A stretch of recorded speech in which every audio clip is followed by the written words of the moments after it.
Well, we're tracking some foggy conditions out there for the coast, inland valleys as well. We're not going to see much significant drop in temperatures with the clouds and the fog in place.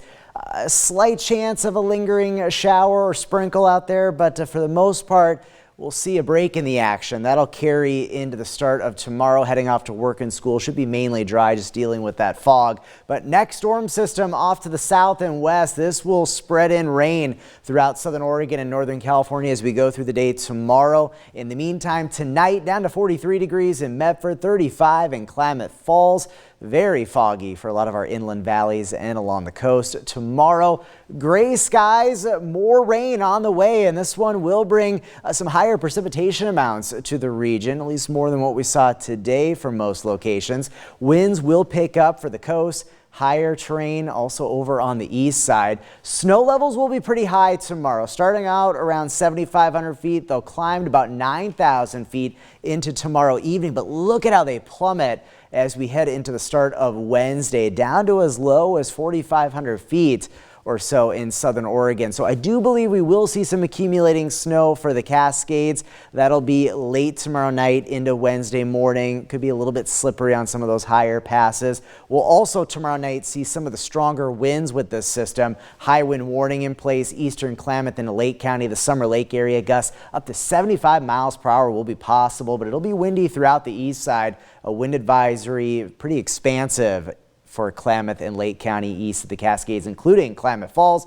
Gusts up to 50 miles per hour will be possible. These alerts go from 10 p.m. tomorrow to 4 p.m. on Wednesday. So here's how things play out tomorrow. Precipitation spreading across southern Oregon and northern California as we go through the day. Some of the heaviest precipitation, though, will be tomorrow night. Can't rule out some thunderstorms in the mix as well. We'll be watching that closely. Notice 1 a.m. Snow levels still very high, but they will drop sharply into the early morning hours of Wednesday, seeing some snow accumulation, especially up towards Crater Lake and Diamond Lake. Not expecting significant snow amounts, but it could be enough to make for some slick conditions if you're heading out early on Wednesday. And then notice it's pretty quiet Wednesday afternoon with just partly cloudy skies. Here's a look at snow amounts. 3 to 6 inches for Crater Lake, about 2 to 4 inches towards the Diamond Lake area. Could see a quick 1 to 2 inches up for Chemult. So it's very isolated where we're going to see that snow impact in our region.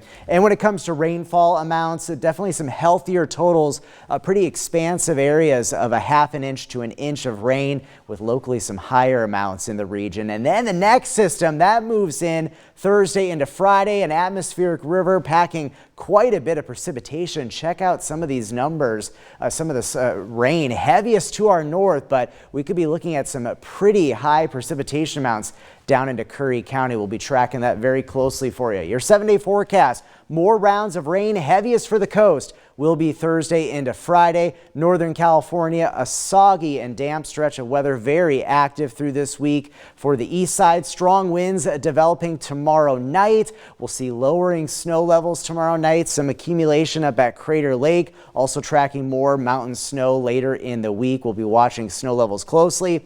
And then in the Rogue Valley, more rain tomorrow, but even some heavier precipitation amounts expected with that system late in the week.